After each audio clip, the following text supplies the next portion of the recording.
스스로의 힘으로 작은 건축 설계 사무소, 공간의 숨을 이끌어가는 윤서연에게 세상은 거대한 벽과도 같았다. 반면 국내 굴지의 건설 및 기술기업 은성그룹의 최연소 CEO 강지훈에게 세상은 그의 발 아래 놓인 거대한 체스판이었다. 빛 한 점 들지 않는 지하 작업실에서 밤을 새우는 여자와 도시의 스카이라인을 내려다보는 펜트하우스에서 아침을 맞는 남자. 결코 교차할 일 없을 것 같던 두 개의 평행선은 과연 어떤 운명의 장난으로 하나의 점에서 만나게 될까? 그리고 그 만남은 서로의 세계를 어떻게 뒤흔들어 놓을 것인가? 서울의 심장을 꿰뚫는 마천루들 사이, 은성그룹의 본사 건물은 그 자체로 하나의 제국처럼 위용을 뽐내고 있었다. 최상층에 위치한 회의실은 숨막히는 긴장감으로 가득했다. 도시의 미래를 바꿀 초대형 프로젝트 랜드마크 X의 최종 설계 공모전 프레젠테이션이 한창이었기 때문이다. 테이블 상석에 앉은 강지훈은 얼음 조각상처럼 미동도 없이 스크린을 응시하고 있었다. 그의 무표정한 얼굴과 깊이를 알 수 없는 눈빛은 내로라 하는 대형 설계사 대표들의 간담을 서늘하게 만들기에 충분했다. 이미 여러 개의 화려하고 거창한 설계안들이 그의 앞을 스쳐 지나갔지만 그의 눈썹은 단 한 번도 움직이지 않았다. 그에게는 모두 비슷하고 영혼 없는 복제품에 불과했다. 다음 공간의 숨 윤서연 대표님, 준비해 주십시오. 직원의 호명에 회의실 안의 모든 시선이 문가로 향했다. 사람들의 눈에 들어온 것은 화려한 경력의 중년 건축가가 아닌 단정한 정장 차림의 젊은 여성이었다. 윤서연은 애써 떨리는 다리를 감추며 연단을 향해 걸어갔다. 그녀의 손에는 다른 경쟁사들의 두꺼운 제본 서류와는 비교도 안 될 만큼 얇은 기획안과 작은 건축 모형이 들려 있었다. 주변에서 나직한 수군거림과 의아함이 섞인 시선이 느껴졌지만 그녀는 꿋꿋이 정면을 응시했다. 그리고 그녀의 시선은 자연스럽게 회의실의 절대 권력자 강지훈에게 닿았다. 그 순간 서연은 마치 자신의 모든 것이 꿰뚫리는 듯한 날카로운 시선에 저도 모르게 숨을 멈췄다. 서연은 마른 입술을 축이며 프레젠테이션을 시작했다. 처음에는 긴장으로 목소리가 살짝 떨렸지만 자신이 설계한 공간에 대해 설명하기 시작하자 언제 그랬냐는 듯 눈빛부터 달라졌다. 그녀는 하늘을 찌를 듯한 높이나 화려한 외관을 내세우지 않았다. 대신 도시와 함께 숨쉬는 건축, 사람들의 이야기가 쌓이는 공간이라는 철학을 이야기했다. 그녀가 내놓은 디자인은 기존의 랜드마크 개념을 완전히 뒤집는 것이었다. 건물의 일부를 시민들을 위한 녹지 공간과 문화 공간으로 과감하게 할애하고 자연 채광과 환기를 극대화하여 에너지를 절감하는 친환경적 설계를 제안했다. 화려함보다는 본질에, 과시보다는 조화에 초점을 맞춘 대담하면서도 따뜻한 디자인이었다. 발표가 진행되는 동안 회의실의 분위기는 미묘하게 변했다. 처음의 무시와 의구심은 점차 흥미와 호기심으로 바뀌어갔다. 하지만 대부분의 임원들은 여전히 회의적이었다. 수익성을 최우선으로 생각하는 그들에게 서연의 디자인은 너무 이상주의적으로 들렸다. 특히 기획개발본부장인 최진석 이사는 노골적으로 비웃는 표정을 감추지 않았다. 그는 서연의 발표가 끝나자마자 날카롭게 질문을 던졌다. 윤 대표님의 철학은 훌륭하지만 이건 자선 사업이 아닙니다. 이 막대한 부지를 할애해서 시민 공간을 만든다.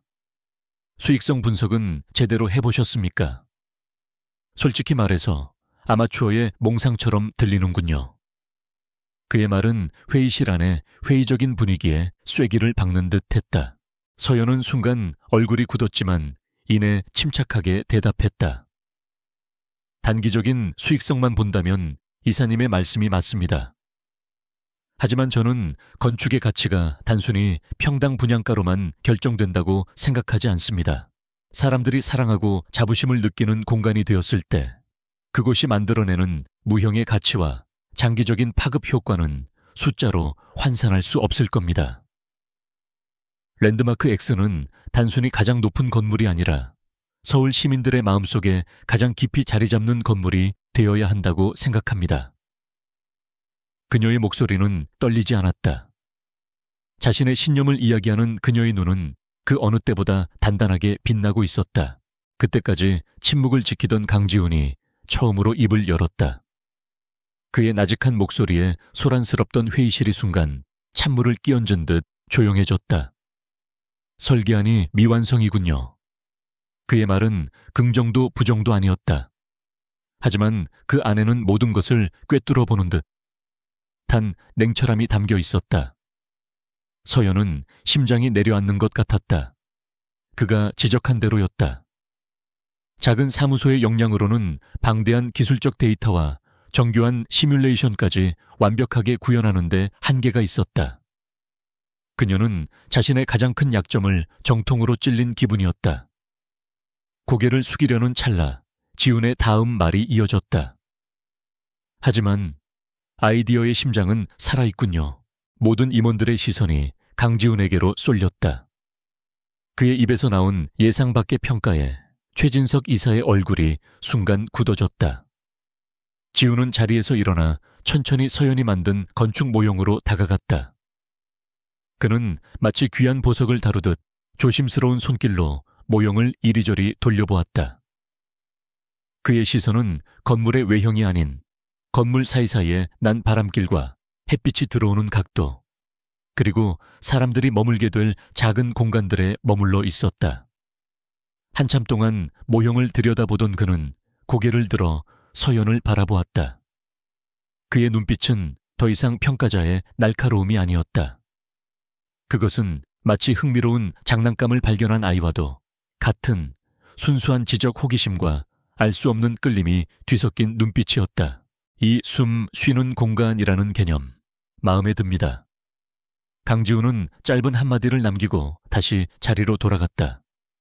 그는 더 이상 아무 말도 하지 않았지만 그 한마디가 가진 무게는 회의실의 모든 것을 압도했다. 프레젠테이션은 그렇게 끝이 났다.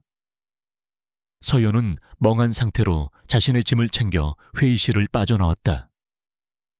심장이 미친 듯이 뛰었다. 절망의 나락으로 떨어지기 직전 예상치 못한 동아줄이 내려온 기분이었다. 하지만 그 동아줄의 주인이 바로 은성그룹의 제왕, 강지훈이라는 사실이 그녀를 더욱 혼란스럽게 만들었다. 그의 마지막 눈빛이 머릿속에서 떠나지 않았다. 차갑기만 할 줄 알았던 그 남자의 눈에서 순간 스쳐 지나간 것은 과연 무엇이었을까? 서연이 떠나간 회의실 안, 임원들은 여전히 술렁이고 있었다. 최진석 이사는 불만 가득한 얼굴로 강지훈에게 말했다. 대표님, 진심이십니까? 저런 검증되지도 않은 신출내기에 설계안을 두고. 지훈은 그의 말을 가볍게 손짓으로 막았다. 그는 텅 빈 연단을 바라보며 나직이 말했다.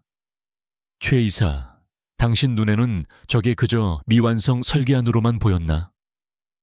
그의 질문에 최 이사는 아무 말도 하지 못했다. 지훈은 얇은 서연의 기획안을 집어들었다. 그리고 그 표지에 적힌 윤서연이라는 이름을 손가락으로 가만히 쓸었다. 나는 가능성을 봤어. 다른 놈들이 보여준 껍데기뿐인 성이 아니라 진짜 사람이 살 수 있는 집의 가능성. 그의 눈빛은 아까보다 한층 더 깊어져 있었다. 그를 오랫동안 지켜본 비서조차도 그가 특정 사안에 이토록 강한 흥미를 보이는 것은 처음 보는 일이었다. 그날 밤 서연은 자신의 작은 작업실로 돌아왔다. 모든 기운이 빠져나간 몸을 소파에 던지듯 눕혔다. 천장에 낡은 형광등을 바라보며 오늘 있었던 일을 되짚었다. 거대한 제국과도 같았던 은성그룹, 그곳을 지배하는 얼음 같은 CEO 강지훈, 그리고 그의 예상치 못한 말 한마디. 희망을 품기엔 너무 섣부른 일이었지만 마음 한구석에서 작은 불씨가 피어오르는 것을 막을 수는 없었다. 그녀는 다시 일어나 설계도 앞으로 다가갔다. 아직 채워야 할 빈 공간이 너무나도 많았다. 하지만 이상하게도 두렵지 않았다. 자신의 설계를 알아봐준 단 한 사람, 그의 눈빛을 떠올리자 오히려 없던 용기마저 솟아나는 기분이었다. 그녀는 다시 연필을 잡았다. 같은 시각 서울의 야경이 파노라마처럼 펼쳐지는 펜트하우스에서 강지훈은 홀로 와인잔을 기울이고 있었다. 그의 앞에는 낮에 보았던 윤서연의 설계안이 펼쳐져 있었다. 그는 마치 난해한 예술작품을 감상하듯 몇 시간째 그것을 뜯어보고 있었다. 그녀의 대담한 공간 구성, 빛과 바람을 활용하는 방식, 그리고 그 안에 담긴 인간에 대한 깊은 이해. 기술적으로는 미숙하고 다듬어야 할 부분이 많았지만 그 핵심에 담긴 철학과 비전은 그 어떤 베테랑 건축가의 것보다도 빛나고 있었다. 그는 와인잔을 내려놓고 통유리창 앞으로 다가갔다. 수많은 불빛으로 반짝이는 거대한 도시를 내려다보며 그는 나직이 읊조렸다. 윤서연, 대체 어떤 사람이지? 그를 지켜보던 CEO의 눈빛, 그 시작은 단순한 흥미와 호기심이었다. 하지만 그 자신도 알지 못하는 사이 그 눈빛 속에는 아주 작은 사랑의 씨앗이 조용히 싹을 틔우고 있었다. 다음 날 은성그룹의 이사회는 강지훈의 폭탄 선언으로 인해 그야말로 벌집을 쑤신 듯 했다. 랜드마크 X 프로젝트의 2차 심사 대상에 공간의 숨이라는 들어본 적도 없는 소규모 설계 사무소를 포함시키겠다는 그의 결정은 모든 임원들의 격렬한 반대에 부딪혔다. 특히 최진석 이사의 반발이 가장 거셌다. 그는 자리에서 벌떡 일어나 목소리를 높였다. 대표님, 제정신이십니까? 우리 그룹의 명운이 걸린 프로젝트입니다. 그런데 검증되지 않은 아마추어 집단에게 기회를 주겠다니요. 이건 도박입니다. 아니, 자살 행위나 다름없습니다. 그의 선동에 다른 임원들도 동조하며 회의실은 순식간에 시장 바닥처럼 소란스러워졌다. 하지만 강지훈은 태연했다. 그는 차가운 눈으로 좌중을 둘러보았다. 그의 시선이 닿는 곳마다 소음이 거짓말처럼 잦아들었다. 마침내 회의실에 다시 정적이 찾아오자 그는 나직하지만 강렬한 목소리로 입을 열었다. 도박이라, 최 이사, 당신이 이 자리에 앉아있는 것 자체가 나에게는 가장 큰 도박이었는데. 싸늘한 농담에 최진석의 얼굴이 굳었다. 지우는 말을 이었다. 나는 가능성에 투자하는 사람이지 이름값에 투자하는 사람이 아닙니다. 어제 제출된 모든 설계안들 중에서 유일하게 새로운 이야기를 할 가능성을 보인 곳은 공간의 숨뿐이었습니다. 기술적인 보완은 우리 은성그룹의 기술팀이 지원하면 됩니다. 이 사진은 리스크를 관리하는 자리이지 가능성의 싹을 자르는 자리가 아닙니다. 이 안건은 제 직권으로 결정합니다. 반대 의견은 더 이상 듣지 않겠습니다. 그의 선언은 절대자의 명령과도 같았다. 더 이상 아무도 감히 토를 달지 못했다. 최진석은 분노로 부들부들 떨리는 주먹을 테이블 아래로 감춘 채 자리에 앉을 수밖에 없었다. 회의가 끝나자마자 강지훈은 김 비서를 호출했다. 김 비서, 공간의 숨, 윤서연 대표에 대한 모든 자료를 샅샅이 조사해서 보고해. 개인적인 배경, 학력, 경력, 재정 상태, 주변 평판까지, 먼지 한 톨까지 전부. 그의 명령에 김 비서는 의아한 표정을 지었지만 이내 고개를 숙였다. 알겠습니다, 대표님. 지우는 다시 창밖의 도시를 내려다보았다. 그의 머릿속은 온통 윤서연이라는 여자에 대한 생각으로 가득했다. 그녀의 당당했던 눈빛, 자신의 신념을 이야기할 때 떨리던 목소리, 그리고 무엇보다도 그의 죽어있던 심장을 건드린 그녀의 설계안. 그는 알아야 했다. 그 모든 것이 진짜인지 아니면 그저 잘 포장된 허상인지. 그의 관찰은 그렇게 시작되고 있었다. 며칠 후 서연의 작은 사무실은 그야말로 전쟁터였다. 은성그룹의 2차 심사에 참여하게 되었다는 소식은 기쁨보다는 거대한 압박감으로 다가왔다. 부족한 인력과 예산, 턱없이 모자란 시간. 서연과 2명뿐인 직원들은 밤낮없이 설계도를 수정하고 데이터를 분석하며 그야말로 사투를 벌이고 있었다. 그때 사무실 문이 예고 없이 열리며 찬바람이 훅 끼쳐 들어왔다. 작업에 몰두해 있던 모두의 시선이 문가로 향했다. 그곳에는 마치 다른 차원에서 온 사람처럼 완벽한 수트 차림의 강지훈이 서 있었다. 그의 등 뒤로는 김 비서가 곤란한 표정으로 서 있었다. 대표님, 약속도 없이 이렇게 김 비서의 만류에도 지훈은 아랑곳하지 않고 사무실 안으로 성큼성큼 들어섰다. 진행 상황을 좀 보러 왔습니다. 그의 목소리는 좁은 사무실을 가득 채우고도 남을 만큼 울림이 컸다. 서연은 당황해서 자리에서 벌떡 일어났다. 커피 자국이 얼룩진 설계도와 어지럽게 널린 자료들, 라면 부스러기가 뒹구는 책상. 자신들의 초라한 현실을 들킨 것 같아 얼굴이 화끈거렸다. 오실 줄 알았으면 좀 치워두는 건데. 그녀가 횡설수설하며 말했다. 하지만 지훈의 시선은 그런 것들에는 전혀 머물지 않았다. 그의 눈은 벽면 가득 붙어있는 수많은 스케치와 아이디어 메모들을 훑고 있었다. 그것들은 정제되지 않은 날것 그대로였지만 그 안에는 꿈틀거리는 생명력과 뜨거운 열정이 고스란히 담겨 있었다. 지훈은 서연이 작업하던 책상 앞으로 다가갔다. 그는 책상 위에 놓인 수십 번은 고쳐 그린 듯한 단면도를 집어들었다.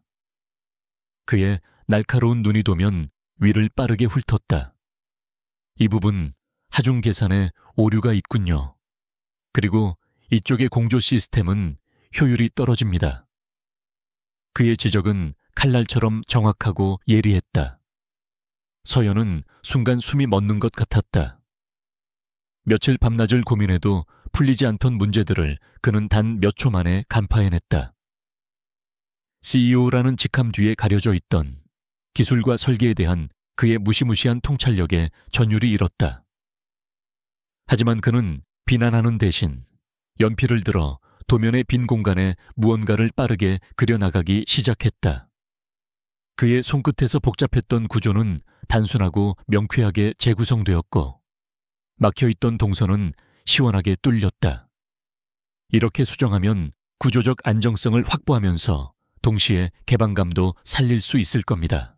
그 순간 서연은 자신도 모르게 그의 손을, 그의 얼굴을 넋을 잃고 바라보고 있었다. 일에 집중한 그의 모습은 냉혹한 기업가라기보다는 마치 최고의 경지에 오른 장인처럼 보였다. 딱딱하게 굳어있던 그의 입가에 희미한 미소가 걸려 있는 것 같기도 했다. 왜 그렇게 봅니까? 자신을 빤히 쳐다보는 서연의 시선을 느꼈는지 지훈이 고개를 들며 물었다. 서연은 화들짝 놀라며 시선을 피했다. 아닙니다. 그저 대단하시다고 생각해서. 그녀의 얼굴이 빨갛게 달아올랐다. 지훈은 그런 그녀의 반응에 잠시 입을 다물었다. 어색한 침묵 속에서 그는 자신에게 건네진 보고서의 내용들을 떠올렸다. 명문대 건축과를 수석으로 졸업했지만 아버지의 사업 실패와 갑작스러운 죽음 이후 모든 것을 혼자 짊어져야 했던 그녀의 삶. 수많은 대기업의 스카우트 제의를 거절하고 아버지의 작은 사무실을 지키며 빚을 갚아온 지난 몇 년. 보고서의 건조한 활자들 너머로 지금 자신의 눈앞에 있는 이 여자의 치열한 삶이 생생하게 그려졌다. 그날 이후 지훈의 예고 없는 방문은 계속되었다. 그는 프로젝트 점검이라는 명분을 내세웠지만 그의 시선은 점점 더 설계도가 아닌 윤서연이라는 사람에게로 향하고 있었다. 생각에 잠길 때마다 자신도 모르게 볼펜 끝을 깨무는 버릇, 어려운 문제를 해결했을 때 아이처럼 환하게 웃는 미소, 밤샘 작업으로 지쳐 책상에 엎드려 잠든 모습까지. 그녀의 모든 것이 그의 눈에 들어와 박혔다. 처음에는 단순한 호기심이었고 그 다음에는 재능에 대한 인정이었다. 하지만 이제 그는 자신이 느끼는 감정의 정체를 스스로도 정의할 수 없었다. 분명한 것은 이 작고 초라한 사무실에 와서 그녀와 함께 있는 시간이 화려한 펜트하우스에서 홀로 보내는 그 어떤 시간보다도 더 편안하고 의미 있게 느껴진다는 사실이었다. 한편 최진석은 지훈의 이런 행보에 불안감을 감추지 못했다. 그는 지훈이 윤서연에게 보이는 관심이 단순한 비즈니스 이상이라는 것을 직감했다. 무엇보다도 그를 미치게 하는 것은 윤서연의 설계 스타일이었다. 자연과의 조화를 강조하고 건물이 아닌 사람을 중심에 놓는 그 철학. 그것은 과거 자신의 손으로 직접 나락으로 떨어뜨렸던 한 천재 건축가의 그것과 소름 끼치도록 닮아 있었다. 윤서연의 아버지 윤 교수의 그림자가 그녀의 뒤에서 어른거리는 것만 같아 그는 밤잠을 설쳤다. 이대로 두었다가는 자신의 과거가 모두 드러날지도 모른다는 공포가 그를 덮쳤다. 그는 더 이상 지켜보고만 있을 수 없었다. 그는 수화기를 들어 어디론가 전화를 걸었다. 나 최진석이다. 쓸만한 쥐새끼 한 마리가 필요한데. 공간의 숨이라는 작은 사무실 한번 제대로 털어봐. 설계 데이터든 회계 장부든 뭐든 좋아. 그 여자 윤서연을 이 바닥에서 완전히 매장시킬 수 있을 만한 걸로. 그날 밤도 지훈은 퇴근길에 자신도 모르게 서연의 사무실이 있는 낡은 건물 앞으로 차를 몰았다. 아직도 사무실의 불은 환하게 켜져 있었다. 그는 차 안에서 시동도 끈 채 그 작은 불빛을 한참 동안이나 바라보았다. 저 불빛 아래에서 그녀가 또 밤을 새우고 있을 터였다. 지켜주고 싶다는 생각이 들었다. 저 치열한 열정이 세상의 때에 닿아 없어지지 않도록, 그녀의 재능이 부당하게 꺾이지 않도록. 차가운 이성과 계산으로만 움직이던 그의 심장에 어느새 따뜻한 온기가 스며들고 있었다. 그를 지켜보던 CEO의 눈빛. 이제 그 눈빛은 단순한 관찰을 넘어 애정과 염려를 담기 시작하고 있었다. 사랑이라는 이름의 감정이 소리 없이 그의 마음에 깃들고 있었다. 강지훈의 보이지 않는 지원 속에서 윤서연과 공간의 숨.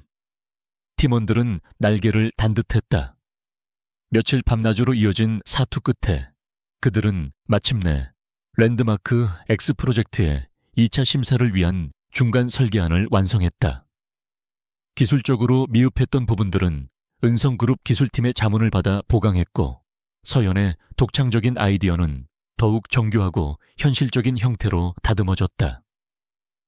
서연은 완성된 파일을 은성그룹의 보안 서버로 전송하며 길게 숨을 내쉬었다. 이제 주사위는 던져졌다. 비록 결과는 알 수 없지만 후회는 없었다. 그녀는 오랜만에 탕비실에서 동료들과 함께 웃으며 커피를 마셨다. 작은 사무실 창문으로 들어오는 햇살이 유난히 따뜻하게 느껴지는 오후였다. 그 평화로운 순간이 곧 들이닥칠 거대한 폭풍의 전조라는 것을 아무도 알지 못했다. 이틀 뒤 서연에게 걸려온 한 통의 전화는 그 짧은 평화를 산산조각 냈다. 은성그룹 법무팀의 차갑고 사무적인 목소리가 수화기 너머로 흘러나왔다. 윤서연 대표님 되십니까? 공간의 숨에서 제출한 랜드마크 X 설계 데이터가 경쟁사인 태영건설 측에 유출된 정황이 포착되었습니다. 지금 즉시 본사 감사실로 출두해 주셔야겠습니다. 서연은 순간 자신의 귀를 의심했다. 데이터 유출이라니 말도 안 되는 소리였다. 보안 서버는 은성그룹에서 관리하는 것이었고 자신의 사무실에서는 그 어떤 외부 접촉도 없었다. 무슨 말씀이신지 그럴 리가 없습니다. 저희는... 하지만 상대방은 그녀의 말을 들을 생각도 없다는 듯 일방적으로 전화를 끊었다. 서연의 손에서 휴대폰이 힘없이 떨어졌다. 은성그룹 감사실의 공기는 얼음장처럼 차가웠다. 서연의 앞에는 최진석 이사를 필두로 한 임원들이 굳은 표정으로 앉아 있었다. 최진석은 마치 먹잇감을 앞에 둔 맹수처럼 서늘한 미소를 띠며 서류 뭉치를 테이블 위로 던졌다. 윤 대표, 이게 뭔지 설명해 보시지. 서류에는 공간의 숨. 사무실의 IP 주소에서 태영건설의 한 직원에게로 설계 파일이 전송된 기록이 선명하게 찍혀 있었다. 심지어 태영건설이 비공식적으로 제출한 수정기획안에는 서연의 핵심 아이디어 몇 가지가 교묘하게 도용되어 있었다. 모든 증거가 완벽하게 그녀를 범인으로 지목하고 있었다. 저는 결백합니다. 이건 조작된 겁니다. 서연은 필사적으로 항변했지만 그들의 귀에는 변명으로밖에 들리지 않았다. 최진석은 기다렸다는 듯이 서연을 몰아붙였다. 조작? 우리가 일개 소규모 사무실을 음해하려고 이런 엄청난 일을 꾸몄다는 말입니까? 윤 대표, 당신의 재능을 눈여겨본 대표님의 결정에 먹칠을 해도 유분수지. 당장 공간의 숨을 프로젝트에서 배제하고 그룹이 입은 막대한 유무형의 손실에 대해 손해배상 청구 소송을 진행하겠습니다. 이 업계에 두 번 다시 발 못 붙이게 만들어 드리죠. 그의 목소리는 회의실 전체를 울렸다. 서연은 온몸의 피가 차갑게 식는 것을 느꼈다. 눈앞이 캄캄했다. 자신의 모든 꿈과 아버지로부터 물려받은 소중한 사무실, 그리고 동료들의 미래가 한순간에 잿더미가 될 위기에 처했다. 그 순간 그녀의 뇌리를 스치는 얼굴은 단 하나, 강지훈이었다. 그라면 믿어주지 않을까. 하지만 회의실 어디에도 그의 모습은 보이지 않았다. 같은 시각, 강지훈은 자신의 집무실에서 긴급 보고를 받고 있었다. 김 비서가 가져온 보고서의 내용은 감사실의 그것과 동일했다. 하지만 지훈의 표정은 다른 임원들과는 전혀 달랐다. 그는 분노하거나 실망하는 대신 극도로 냉정한 눈으로 증거 자료들을 샅샅이 훑었다. 그의 머릿속은 복잡한 컴퓨터처럼 빠르게 회전했다. 증거가 너무 완벽했다. 마치 나를 잡아가시오라고 소리치는 것처럼 모든 것이 하나의 결론을 향해 정교하게 짜여 있었다. 그리고 이 모든 상황에서 가장 큰 이득을 보는 사람은 단 한 명. 처음부터 윤서연을 반대했던 최진석 이사였다. 지훈은 최 이사의 입가에 스쳤던 미묘한 승리감을 떠올렸다. 이건 함정이다. 그는 직감했다. 지훈은 인터폰을 들어 김 비서를 불렀다. 지금부터 내 말 잘 들어. 이건 공식적인 명령이 아니야.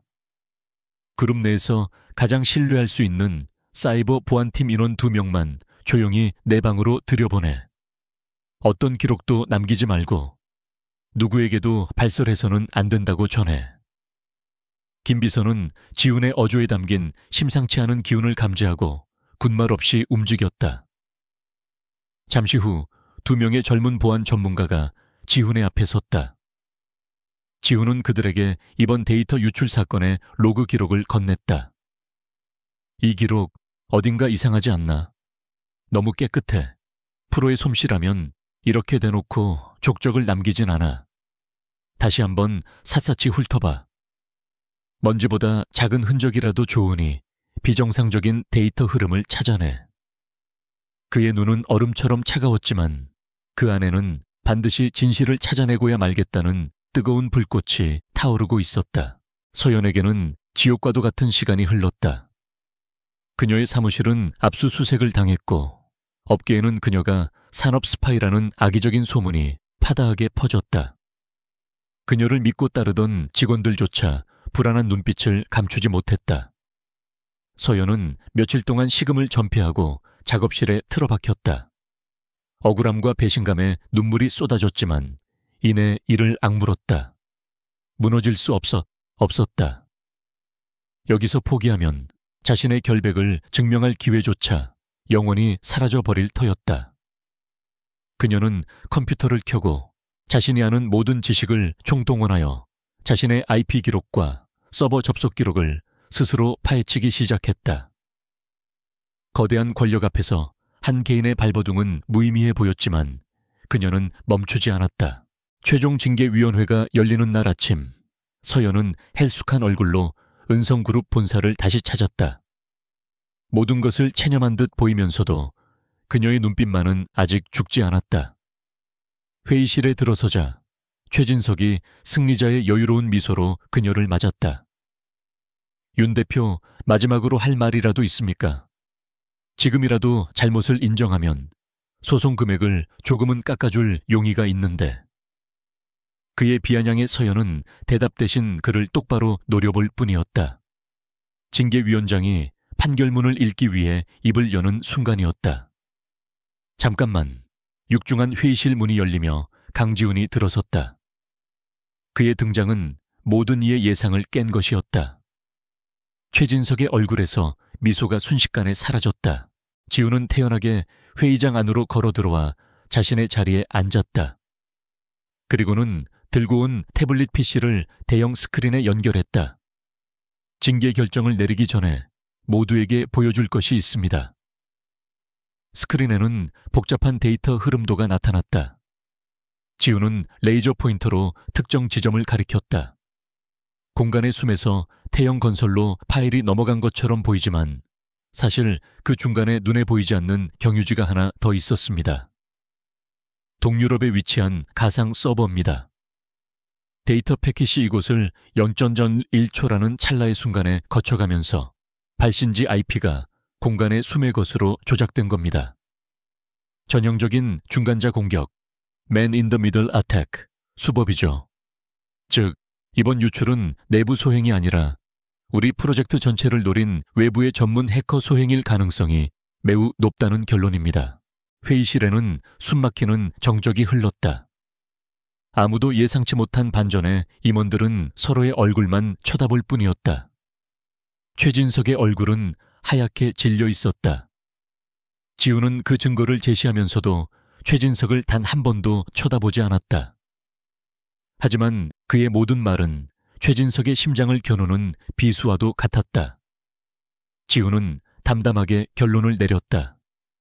공간의 숨에 대한 모든 혐의는 무효이며 프로젝트에 즉시 복귀시키도록 하십시오. 그리고 이번 해킹 사건에 대해서는 그룹 차원에서 특별조사팀을 꾸려 배후를 철저히 밝혀낼 겁니다.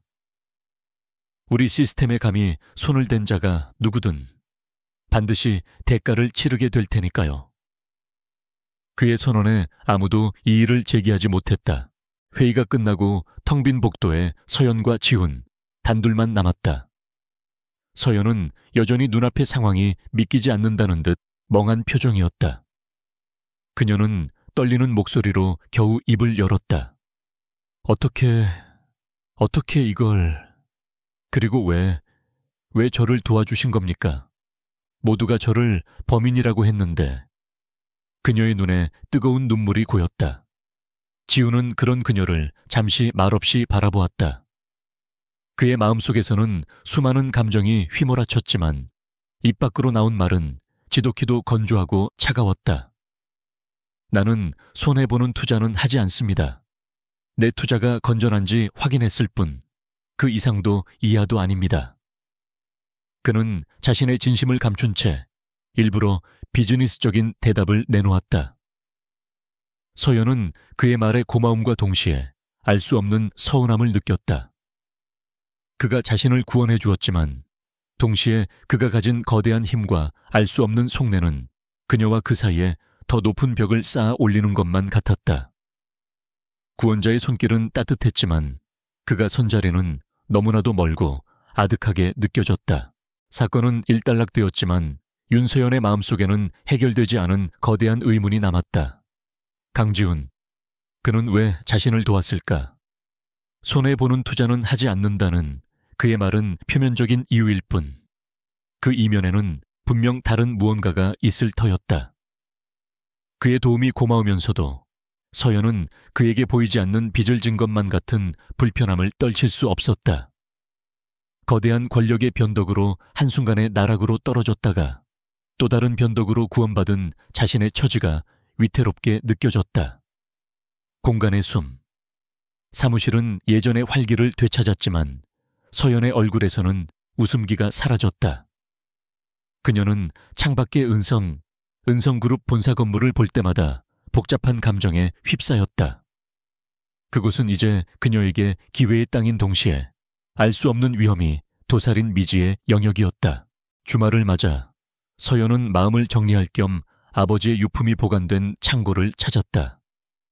먼지 쌓인 상자들 속에서 잊고 있던 시간의 흔적들을 마주하며 그녀는 잠시나마 최근의 소란을 잊을 수 있었다. 그러던 중 그녀의 손에 낡고 두꺼운 가죽 포트폴리오 하나가 잡혔다. 생전 아버지가 가장 아끼던 것이었다. 조심스럽게 포트폴리오를 열자 익숙한 잉크 냄새와 함께 수십 장의 섬세한 스케치들이 모습을 드러냈다. 대부분은 그녀가 어릴 적부터 봐왔던 것들이었지만 가장 안쪽에서 발견된 몇 장의 설계도는 완전히 낯선 것이었다. 그것은 아버지가 돌아가시기 직전까지 몰두했던 마지막 프로젝트의 흔적이었다. 그리고 다음 장을 넘기는 순간 서연은 온몸의 피가 얼어붙는 듯한 충격에 휩싸였다. 그녀의 눈앞에 있는 것은 현재 서울의 스카이라인을 대표하는 건물 중 하나이자 최진석 이사의 출세작으로 알려진 아우라 타워의 초기 디자인과 너무나도 흡사한 스케치였다. 건물의 전체적인 실루엣, 빛을 받아들이는 독특한 유리 외벽의 패턴, 심지어 저층부의 공공공간 디자인 철학까지. 세부적인 디테일은 달랐지만 그 안에 담긴 핵심적인 아이디어와 영혼은 명백히 아버지의 것이었다. 서연의 손이 부들부들 떨렸다. 그녀는 미친 듯이 다른 자료들을 뒤지기 시작했다. 그리고 마침내 찾아낸 아버지의 낡은 다이어리. 그곳에는 아우라 타워 프로젝트 공모전에서 최종 탈락하던 날의 절망과 자신의 아이디어를 도둑 맞았다는 분노와 무력감이 고스란히 적혀 있었다. 그리고 그 모든 일의 중심에 당시 심사위원 중 한 명이었던 젊은 시절의 최진석 이름이 있었다. 모든 조각들이 하나의 끔찍한 그림으로 맞춰졌다. 아버지의 갑작스러운 죽음은 단순한 사고나 병이 아니었다. 그것은 꿈과 자부심을 송두리째 빼앗긴 한 천재 건축가의 무너진 절규였다. 그리고 그 비극의 주범은 바로 지금 은성그룹의 최고 실세 중 한 명인 최진석 이사. 그렇다면 이번 데이터 유출 사건은 서연의 머릿속에 섬광 같은 깨달음이 스쳤다. 최진석이 자신을 그토록 집요하게 공격했던 이유는 자신의 설계 스타일에서 아버지의 그림자를 보았기 때문이었을 것이다. 자신의 존재 자체가 그의 추악한 과거를 상기시키는 위협이었던 셈이다. 그렇다면 강지훈은 그는 이 모든 사실을 알고 있었을까? 아니면 그 역시 최진석에게 속고 있는 것일까?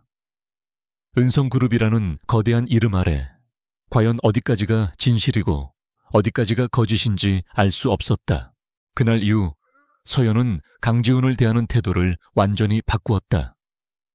그녀는 그에게 철저하게 사무적인 예의를 지켰다. 이전처럼 스스럼 없이 의견을 나누거나 농담을 주고받는 일은 사라졌다. 지훈이 불쑥 사무실을 찾아와도 그녀는 최소한의 보고만 마친 뒤 자신의 자리로 돌아가 일에만 몰두했다. 그녀는 더 이상 그의 눈을 마주치지 않았다. 그녀의 마음속에 피어났던 작은 신뢰와 설렘은 아버지의 비극이라는 거대한 진실 앞에서 차가운 의심과 경계심으로 변해버렸다. 그녀는 스스로에게 다짐했다. 강지훈을 믿어서는 안 된다. 그가 내민 동아줄은 구원의 손길이 아니라 더 깊은 심연으로 끌어들이는 덫일지도 모른다고. 강지훈은 서연의 갑작스러운 변화를 즉시 알아차렸다.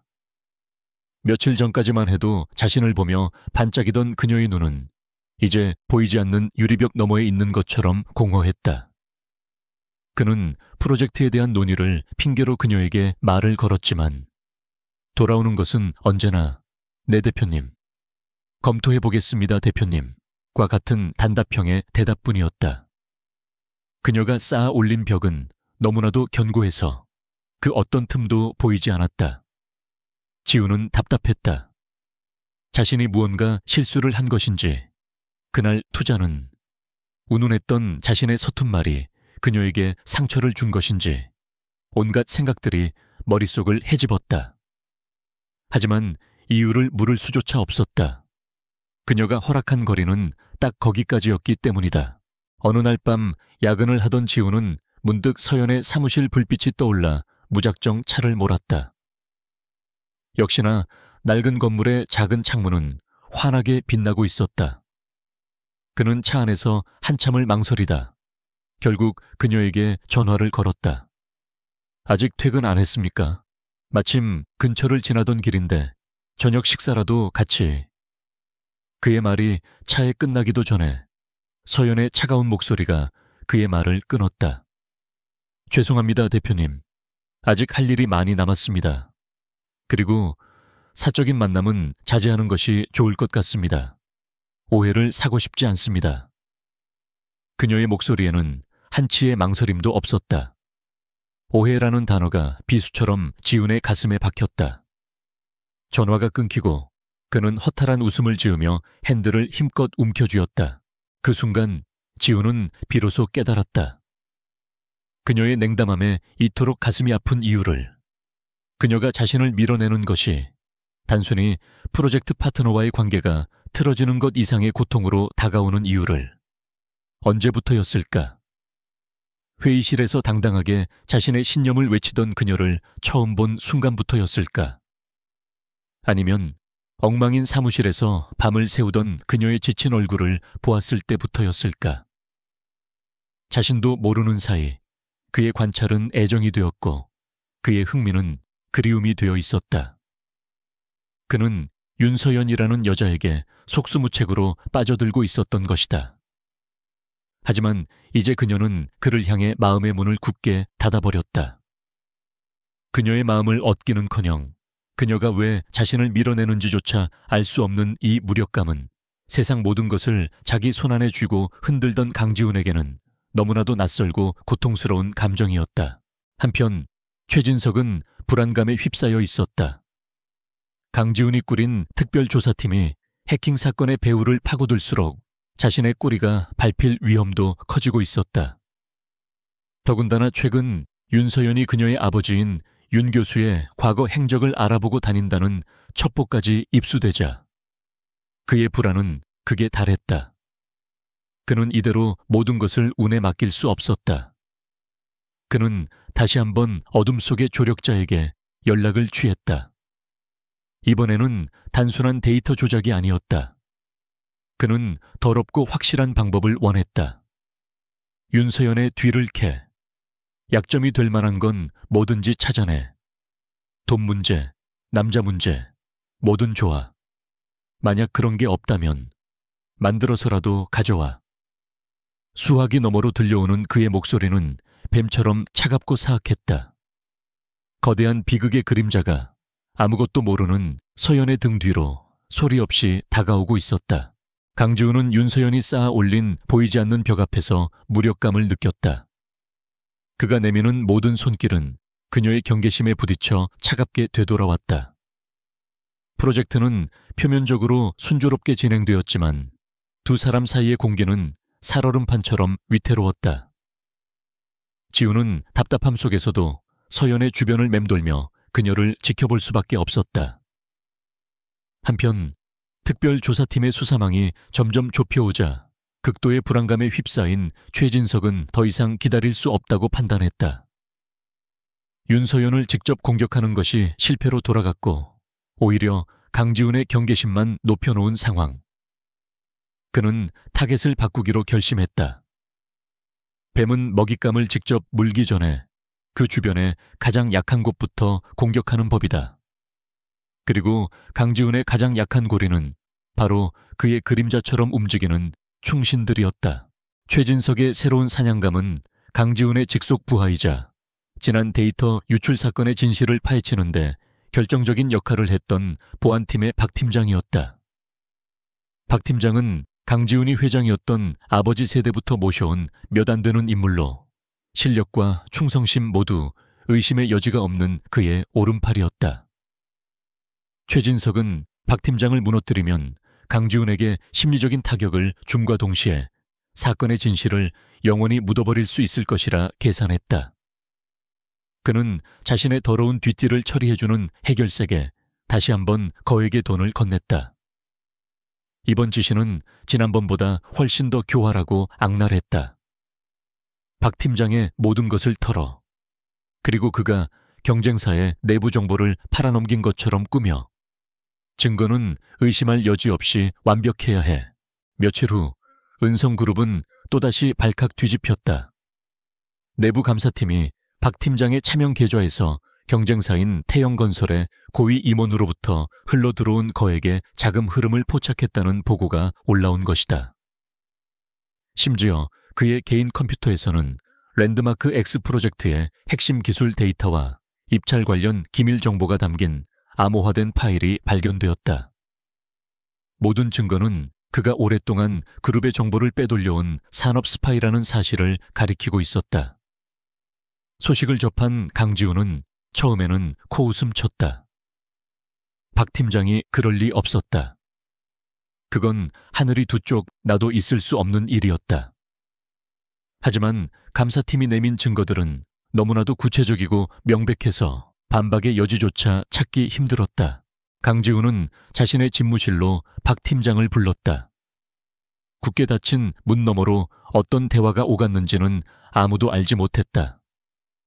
1시간 뒤 창백한 얼굴로 나온 박 팀장은 그 길로 자신의 책상을 조용히 정리하기 시작했다. 그가 아무 말 없이 짐을 챙겨 떠나는 모습을 사무실의 모든 직원들이 숨죽인 채 지켜보았다. 그가 엘리베이터에 오르기 직전 복도 끝에서 그를 지켜보던 최진석과 눈이 마주쳤다. 최진석은 희미한 미소를 지으며 그에게 목례를 했다. 그것은 승리자의 잔인하고 위선적인 인사였다. 박 팀장은 모든 것을 체념한 듯한 눈으로 그를 한번 노려본 뒤 소리 없이 인파 속으로 사라졌다. 그의 퇴장은 강지훈의 시대에 대한 첫 번째 균열처럼 보였다. 그날 밤 강지훈은 텅 빈 박 팀장의 자리를 보며 홀로 위스키를 마셨다. 그는 박 팀장이 결백하다는 것을 머리로는 알고 있었다. 이것은 명백히 최진석이 파놓은 함정이었다. 하지만 그는 아무것도 할 수 없었다. 완벽하게 조작된 증거 앞에서 CEO인 그조차도 신뢰하는 부하 한 명을 지켜내지 못한 것이다. 박 팀장은 마지막 순간까지도 자신의 결백을 주장하는 대신 대표님께 누가 될 수 없습니다. 저를 버리셔야 합니다. 라는 말만 남기고 떠나갔다. 그의 충성심이 오히려 그를 벼랑 끝으로 내몬 셈이었다. 강지훈은 주먹으로 책상을 내리쳤다. 유리잔이 흔들리며 호박색 위스키가 넘실거렸다. 무력감과 분노가 그의 온몸을 집어삼켰다. 이 사건은 강지훈을 완전히 바꾸어 놓았다. 그는 깨달았다. 최진석과의 싸움이 더 이상 비즈니스나 권력 다툼의 영역이 아니라는 것을. 이것은 인간의 존엄과 신의를 지키기 위한 전쟁이었다. 최진석은 이기기 위해서라면 수단과 방법을 가리지 않고 주변의 무고한 사람들까지 기꺼이 제물로 삼는 악마였다. 그리고 그 악마의 최종 목표는 분명 윤서연일 터였다. 자신의 선한 의지, 즉 윤서연의 재능을 알아보고 그녀에게 기회를 주려 했던 그 마음이 결국 자신의 가장 소중한 사람을 다치게 하는 약점이 되어 돌아온 것이다. 그는 더 이상 망설이지 않기로 했다. 최진석을 끌어내리기 위해서라면 자신 역시 기꺼이 진흙탕에 발을 담그고 괴물이 될 각오가 되어 있었다. 한편 윤서연도 박 팀장의 해고 소식을 전해 들었다. 회사 내에서는 그가 돈에 눈이 멀어 회사를 배신했다는 소문이 파다했다. 하지만 서연은 그 소문을 곧이곧대로 믿을 수 없었다. 지난번 데이터 유출 사건 때 자신을 범인으로 몰았던 그 완벽한 증거 조작을 떠올렸기 때문이다. 어쩌면 박 팀장 역시 자신처럼 거대한 음모의 희생양이 된 것은 아닐까. 그날 저녁 그녀는 퇴근길의 주차장에서 홀로 채오르는 강지훈의 뒷모습을 보았다. 언제나 하늘을 찌를 듯 꼿꼿했던 그의 어깨가 유난히 무겁고 지쳐 보였다. 그 순간 서연의 마음속에 작은 파문이 일었다. 그 역시 이 거대한 싸움 속에서 소중한 것을 잃고 고통받고 있는 것은 아닐까. 그를 향한 의심의 벽에 아주 작은 균열이 생기기 시작했다. 그날 이후 강지훈의 눈빛은 완전히 달라졌다. 이전의 냉철함 속에 숨겨져 있던 인간적인 고뇌나 호기심은 사라지고 오직 목표물을 향해 돌진하는 맹수의 서늘한 집념만이 남았다.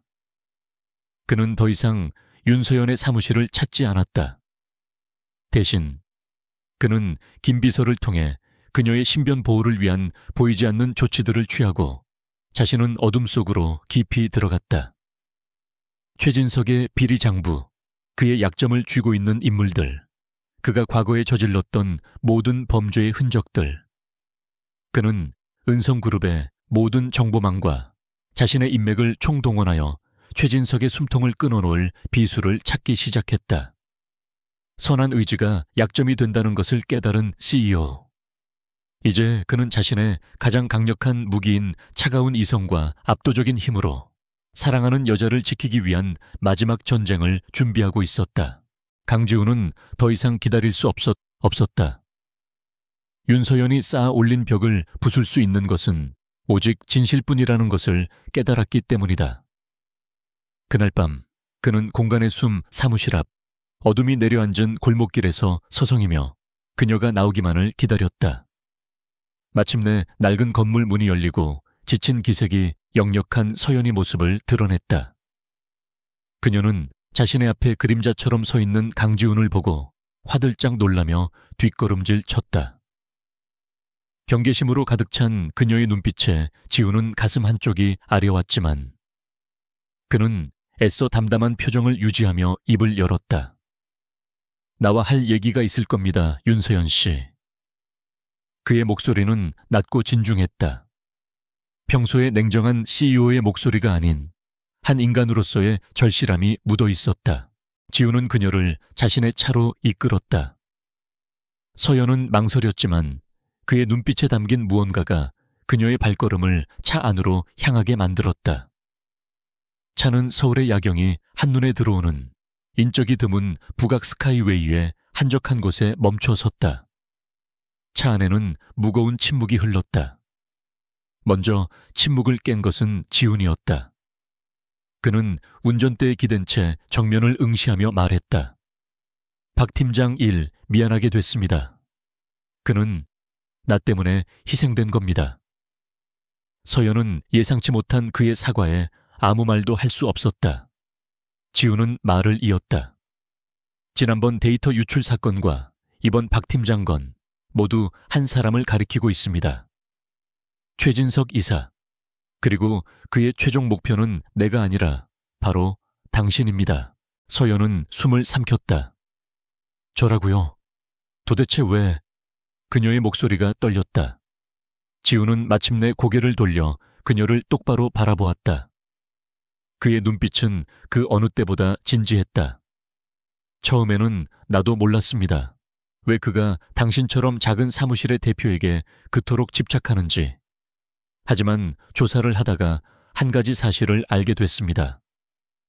그는 잠시 말을 멈추고 서연의 반응을 살폈다. 10년 전 아우라 타워 프로젝트, 그리고 당신의 아버지 윤상현 건축가. 아버지의 이름이 그의 입에서 나오는 순간 서연의 온몸이 굳었다. 그녀가 그토록 필사적으로 숨기고 파헤치려 했던 진실의 조각을 그가 알고 있었다. 이 모든 게 당신이 꾸민 일인가요? 나에게 접근해서 우리 아버지를 이용해서 최 이사를 공격하려는 그런 건가요?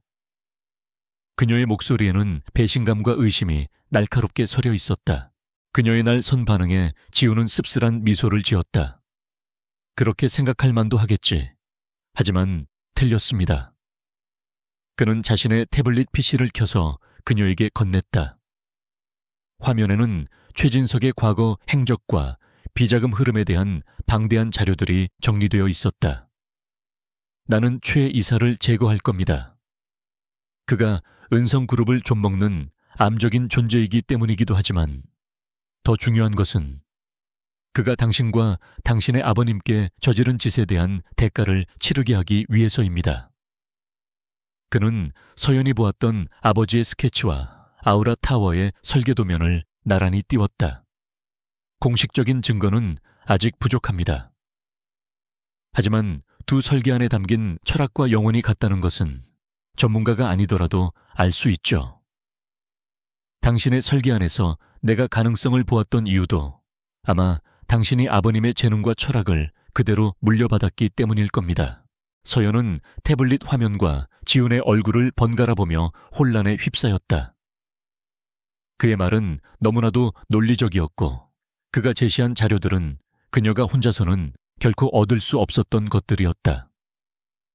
그녀의 마음을 가장 흔든 것은 자신도 미처 깨닫지 못했던 자신의 설계와 아버지의 연결고리를 그가 정확히 꿰뚫어 보고 있었다는 사실이었다. 그때 지훈이 나직이 말했다.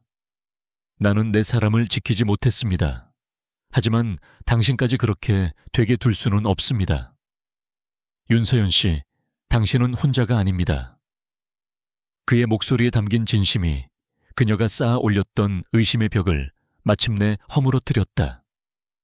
그녀의 눈에서 뜨거운 눈물이 뺨을 타고 흘러내렸다. 그것은 억울함의 눈물이 아니라 길고 외로운 싸움 끝에 마침내 동지를 만난 안도의 눈물이었다. 그날 이후 두 사람 사이에는 위태롭지만 견고한 동맹이 형성되었다. 그들의 전쟁터는 서연의 작은 사무실이었다. 밤늦은 시간, 직원들이 모두 퇴근하고 나면 지훈이 그림자처럼 사무실을 찾아왔다. 그들은 랜드마크 X의 최종 프레젠테이션을 최진석을 무너뜨릴 결정적인 무대로 삼기로 하고 치밀한 계획을 세우기 시작했다. 서연은 밤을 새워 설계안을 수정하고 또 수정했다. 그녀는 단순히 아름다운 건물을 설계하는 것이 아니었다. 그녀는 아버지의 도둑맞은 꿈과 철학을 그 누구도 부정할 수 없는 완벽한 형태로 되살려내고 있었다. 그녀의 설계한 곳곳에는 최진석의 아우라 타워가 윤상현 건축가의 아이디어를 어떻게 도용했는지를 암시하는 전문가만이 알아볼 수 있는 교묘하고 날카로운 증거들이 하나둘씩 심어졌다.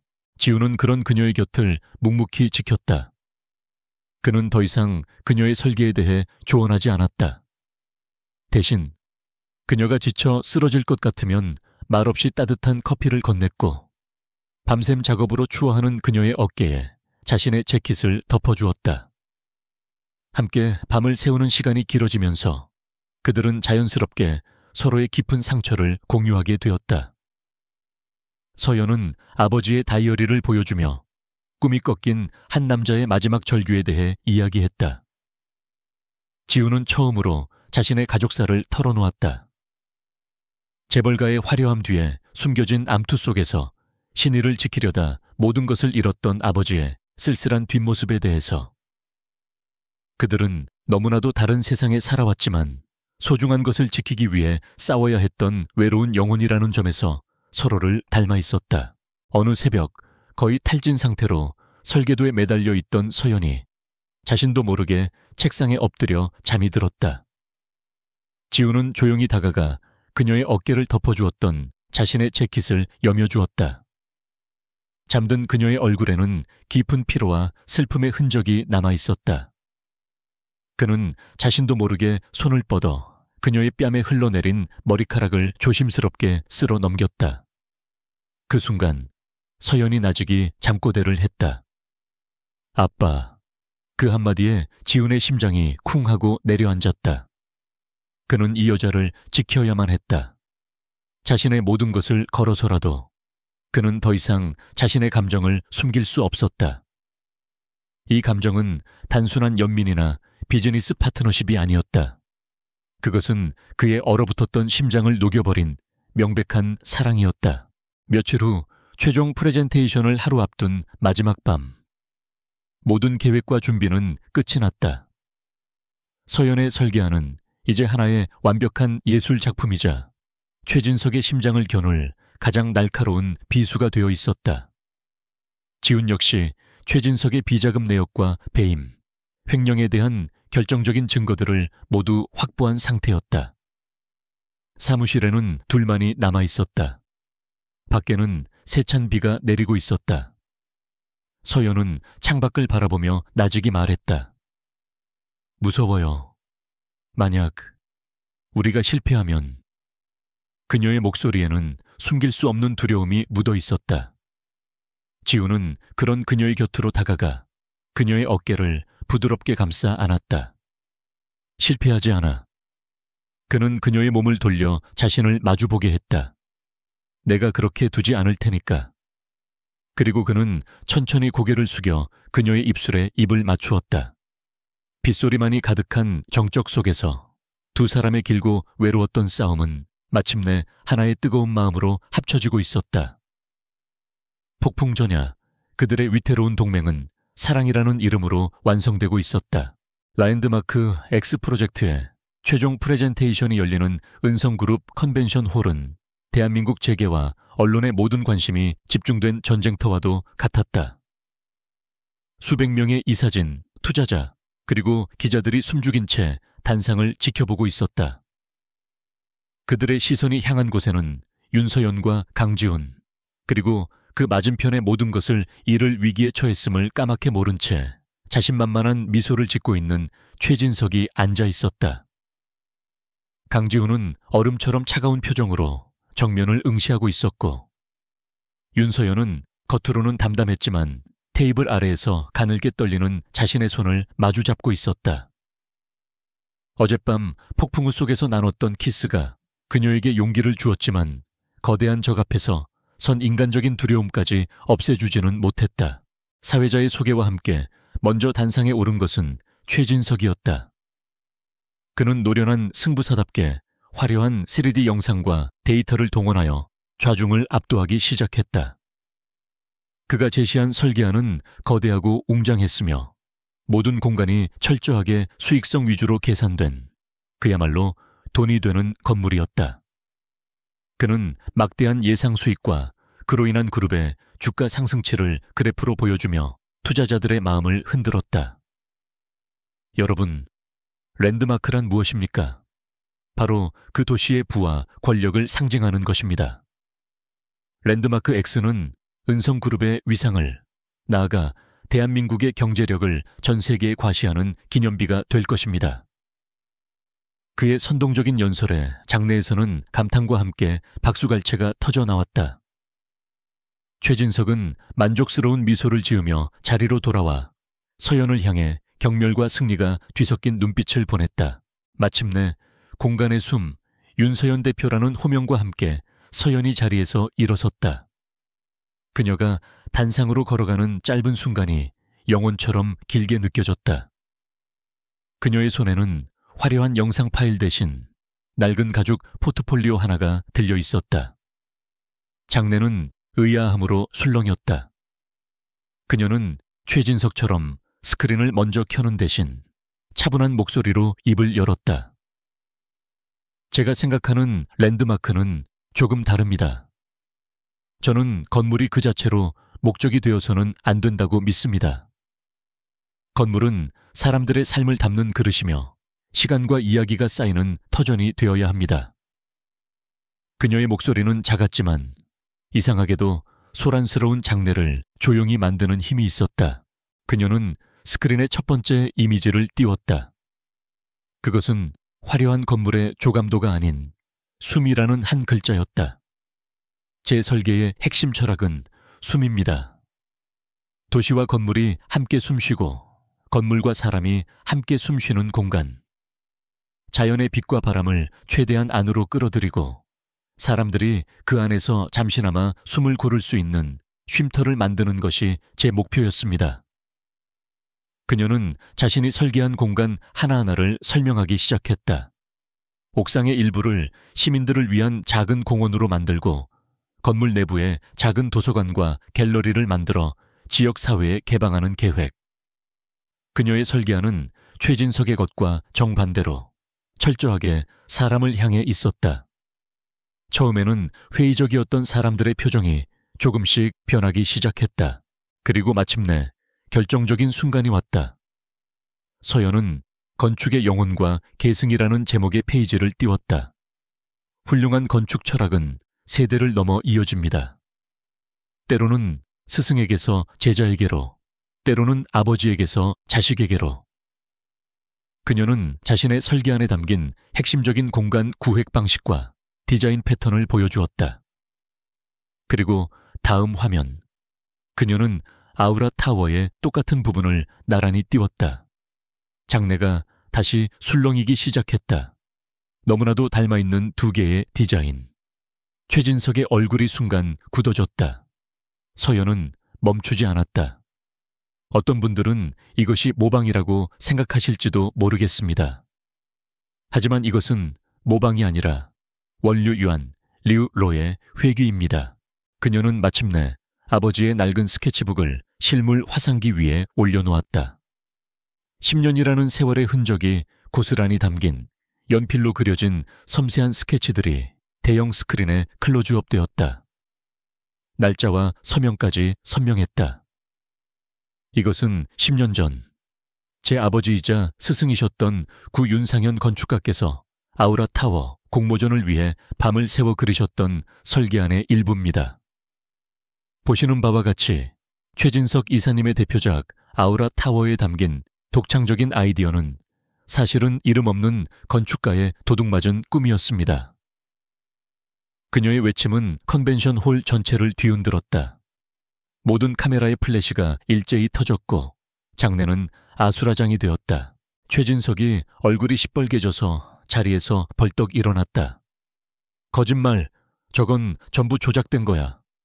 어디서 근본도 없는 것을 가져와서 신성한 자리에서 날 모함하는 거지. 당장 저 여자를 끌어내. 그가 미친 듯이 소리치며 단상으로 달려들려던 순간이었다. 앉으시오, 최 이사. 그를 제지한 것은 그때까지 침묵을 지키고 있던 강지훈의 얼음 같은 목소리였다. 강지훈이 천천히 자리에서 일어섰다. 모든 시선이 그에게로 쏠렸다. 그는 최진석을 경멸 어린 눈으로 쳐다보며 말했다. 윤서연 대표의 말이 사실인지 아닌지는 곧 법정에서 가려지겠지. 하지만 그보다 더 흥미로운 이야기가 있습니다. 강지훈은 연단에 올라서서 스크린의 화면을 전환시켰다. 건축 설계도가 사라진 화면에는 복잡한 숫자와 계좌번호가 가득한 비밀 장부가 나타났다. 최진석 이사는 참으로 유능한 분입니다. 지난 10년간 그룹의 돈으로 수백억 원의 비자금을 조성하고 그 돈으로 정관계 인사들을 매수하며 자신의 왕국을 건설해왔으니까요. 지훈은 멈추지 않고 다음 증거를 제시했다. 공간의 숨에 데이터 유출 누명을 씌우기 위해 해커를 고용한 자금의 출처, 박 팀장을 매수하려다 실패하자 증거를 조작하여 함정에 빠뜨린 전 과정이 담긴 녹취 파일까지. 모든 증거는 최진석이라는 거대한 악의 실체를 남김없이 폭로하고 있었다. 컨벤션 홀은 이제 통제불능의 상태에 빠졌다. 최진석은 넋이 나간 사람처럼 그 자리에 주저앉았다. 그의 화려했던 왕국이 단 몇 분 만에 먼지처럼 무너져 내리고 있었다. 강지훈은 그를 차갑게 내려다보며 마지막 일격을 가했다. 은성그룹은 오늘 부패한 과거를 잘라내고 새롭게 태어날 것입니다. 최진석 이사의 모든 직위를 박탈하고 오늘 제시된 모든 증거와 함께 그를 검찰에 고발하겠습니다. 그의 선언이 끝나자마자 문 밖에서 대기하고 있던 보안 요원들과 검찰 수사관들이 들이닥쳐 최진석의 양팔을 붙잡았다. 발악하며 끌려나가는 그의 추한 모습은 한 시대의 오만한 권력이 어떻게 종말을 맞는지를 보여주는 마지막 발악과도 같았다. 모든 폭풍이 지나가고 아수라장이 된 컨벤션 홀 단상 위에는 윤서연만이 홀로 서 있었다. 그녀는 아버지의 복수가 이루어지는 광경을 보면서도 기쁨보다는 깊은 허탈감에 휩싸여 있었다. 그때 강지훈이 소란스러운 인파를 뚫고 그녀에게로 다가왔다. 그는 아무 말 없이 수많은 카메라와 사람들의 시선 속에서 떨고 있는 그녀의 손을 따뜻하게 잡아주었다. 두 사람의 시선이 허공에서 마주쳤다. 길고 길었던 싸움이 끝났다는 안도감, 서로에 대한 깊은 신뢰, 그리고 말로 다 할 수 없는 사랑이 그들의 눈빛 속에서 조용히 오고 갔다. 그들의 손은 굳게 맞잡혀 있었다. 그것은 단순히 한 프로젝트의 승리를 넘어 함께 거대한 악에 맞서 싸워 이겨낸 두 영혼의 숭고한 약속과도 같았다. 최진석의 몰락은 단순한 한 개인의 추락이 아니었다. 그것은 대한민국 재계의 뿌리 깊은 부패와 관행에 대한 강력한 경종이었다. 강지훈이 검찰에 넘긴 증거들은 최진석을 넘어 그와 결탁했던 수많은 정관계 인사들의 비리까지 들춰내는 판도라의 상자가 되었다. 대한민국은 한동안 최진석 게이트로 떠들썩했고 그 과정에서 은성그룹은 창사 이래 가장 큰 위기를 맞는 듯 보였다. 하지만 강지훈은 정면 돌파를 선택했다. 그는 그룹의 치부를 숨기려 하지 않고 오히려 모든 것을 투명하게 공개하며 검찰 수사에 적극적으로 협조했다. 동시에 그는 부패와 연루된 모든 임원들을 가차없이 쳐내고 젊고 유능한 인재들을 파격적으로 등용하는 대대적인 조직개혁을 단행했다. 위기는 곧 기회였다. 그의 결단력 있는 리더십 아래 은성그룹은 부패한 재벌기업의 이미지를 벗고 사회적 책임을 다하는 건강한 기업으로 거듭나기 시작했다. 폭풍의 중심에 있었던 윤서연과 공간의 수몰은 세간의 영웅이 되었다. 거대한 권력에 맞서 자신의 신념과 아버지의 명예를 지켜낸 그녀의 이야기는 드라마보다 더 극적이었고 사람들은 그녀에게 열광했다. 대한건축가협회는 구 윤상현 건축가에게 특별 공로상을 추서하며 그의 업적을 재조명했고 아우라 타워의 원설계자가 그였다는 사실이 공식적으로 인정되었다. 서연은 아버지의 묘소를 찾아가 때늦은 명예회복을 알리며 한참 동안 눈물을 흘렸다. 그녀의 곁에는 강지훈이 묵묵히 함께 서 있었다. 그는 아무 말 없이 그녀가 슬픔을 온전히 쏟아낼 수 있도록 자신의 어깨를 빌려주었다. 이제 그녀는 더 이상 혼자가 아니었다. 라랜드마크 X 프로젝트는 당연히 윤서연의 설계안으로 최종 확정되었다. 그리고 은성그룹은 그 프로젝트의 시공 파트너가 되었다. 강지훈과 윤서연. 한때는 얼음장 같은 회의실에서 평가자와 발표자로 만났고 어두운 밤 위태로운 동맹을 맺었던 두 사람은 이제 서울의 미래를 함께 만들어 나갈 공식적인 파트너가 되었다. 그들의 관계 역시 새로운 국면을 맞았다. 더 이상 숨거나 경계할 필요가 없었다. 지훈은 그룹의 총수라는 체면 따위는 신경 쓰지 않고 매일 저녁 서연의 작은 사무실로 그녀를 데리러 왔다. 직원들은 처음에는 어색해했지만 이내 서연을 바라보는 지훈의 눈에서 꿀이 뚝뚝 떨어지는 것을 보고는 조용히 그들의 사랑을 응원해 주었다. 그들은 평범한 연인들처럼 데이트를 했다. 함께 맛집을 찾아다니고 영화를 보고 손을 잡고 공원을 걸었다. 지훈은 서연과 함께 있을 때면 냉혹한 CEO의 가면을 벗고 장난기 많고 다정한 남자로 변했다. 그는 서툰 솜씨로 그녀를 위해 요리를 해주기도 했고 그녀가 좋아하는 인디밴드의 공연을 보기 위해 몇 시간씩 줄을 서서 기다리기도 했다. 서연은 그런 그의 모습 속에서 세상이 만들어낸 이미지가 아닌 강지훈이라는 한 남자의 진짜 모습을 발견했다. 재벌 3세의 화려함이 아닌 사랑하는 사람 앞에서 서툴고 설레는 평범한 남자. 그녀는 그의 그런 모습까지도 사랑하게 되었다. 랜드마크 X의 착공식이 열리던 날 수많은 인파와 카메라 앞에서 강지훈은 윤서연의 손을 굳게 잡고 단상에 올랐다. 그는 연설의 마지막에 이렇게 말했다. 이 건물은 단순히 은성그룹의 기술력으로만 지어지는 것이 아닙니다. 이것은 한 사람의 꺾이지 않는 신념과 사랑이 함께 쌓아 올리는 기적이 될 것입니다. 그는 연설을 마치고 수많은 사람들이 지켜보는 앞에서 서연의 이마에 부드럽게 입을 맞추었다. 그들의 사랑은 이제 세상이 공인하는 약속이 되었다. 3년 후 서울의 스카이라인은 완전히 새로운 모습으로 변해 있었다. 과거 마천루들이 서로의 높이를 과시하며 빽빽하게 들어차 있던 도심 한복판에 숨 쉴 틈을 주는 듯 단 아름다운 건물이 위용을 드러냈다.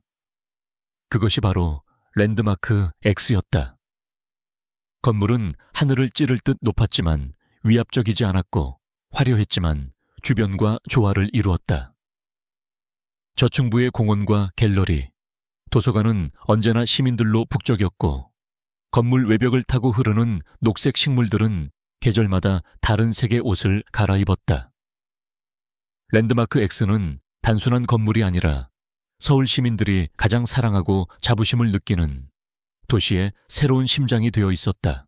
그날 저녁 붉은 노을이 도시를 감싸 안을 무렵 강지훈과 윤서연은 랜드마크 X의 최상층, 그들 부부만을 위해 만들어진 작은 정원에 서 있었다.